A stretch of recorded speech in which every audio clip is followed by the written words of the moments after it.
ఆధ్యాత్మికం అయ్యప్ప మాలాధారణ ప్రత్యేక పూజలతో సందడిగా మణికంఠుని ఆలయాలు మారుమోగుతున్న స్వామి నామస్మరణం. కోరిన కోరికలు తీర్చే స్వామి అయ్యప్ప మణికంఠుని భక్తితో పూజిస్తే సమస్యల గుండాల నుంచి గట్టెక్కిస్తాడని భక్తుల విశ్వాసం. అయ్యప్ప మాలాధారణ అనేది 41 రోజుల పాటు ఉండే కఠోరమైన ఆధ్యాత్మికతతో కూడిన దీక్ష. మాలాధారణతో ఆధ్యాత్మిక ఆనందం పొందుతారు.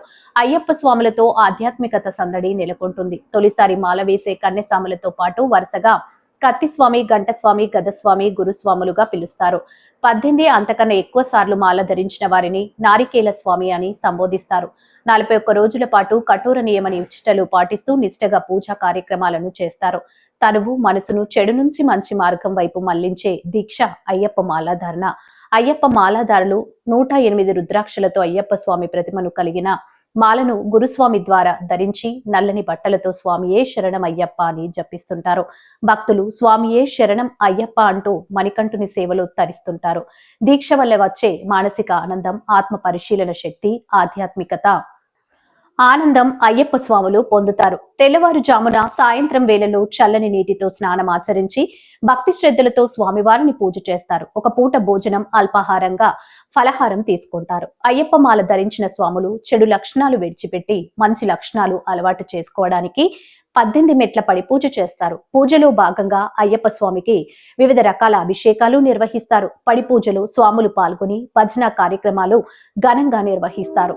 అయ్యప్ప మాలాధారణ చెడు నడక, ఆలోచనలు, ప్రవర్తనల నుంచి దూరం చేసి సత్ప్రవర్తనకు దగ్గర చేస్తుంది. 41 రోజులు దీక్ష పూర్తి చేసిన తర్వాత ఇరుముడికి అత్యంత ప్రాధాన్యత ఉంటుంది. అందరినీ దేవుని ప్రతిరూపంగా చూస్తూ భక్తితో మెలుగుతారు. ప్రతి వారి అయ్యప్ప స్వామి ప్రతిరూపంగా భావించి స్వామి అని సంబోధిస్తారు. మణికంఠుని దీక్షతో ఆరోగ్యం. మణికంఠుని మండల దీక్షతో ఆధ్యాత్మికత, మానసిక ప్రశాంతతతో లభిస్తుంది. భక్తుల నమ్మకం శాస్త్రీయం ప్రకారం పురాతన కాలం నుంచి కొన్ని రకాలైన వ్యాధులకు ఆయుర్వేద చికిత్స చేయడానికి మండల కాలం ప్రామాణికంగా వాడుతున్నారు.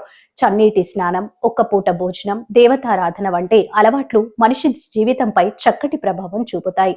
తెల్లవారుజామున సాయంత్రం వేళలో చల్లని నీటితో స్నానం చేస్తే మెదడులోని సున్నిత నరాలు స్పందించి ఏకాగ్రత, ఉత్తేజత కలగడమే కాకుండా శరీరంలోని వేడి కూడా సమతుల్యమవుతుంది. వనమూలికలతో తయారయ్యే విభూది యాంటీ బ్యాక్టీరియల్ గా పనిచేసి వ్యాధి నిరోధక శక్తిని పెంచుతుంది.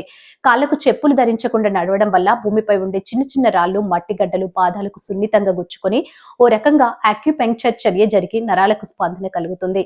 దీంతో శరీరంలో రక్త ప్రసరణ వ్యవస్థ మెరుగుపడుతుంది. ఒంటిపూట భోజనం చేయడం వల్ల జీర్ణ వ్యవస్థ క్రమబద్ధీకరించబడుతుంది. అయ్యప్ప దీక్షతో మానసిక శారీరక ఉత్తేజం కలిగి ఆత్మస్థైర్యం, ఏకాగ్రత పెంపొందుతాయి.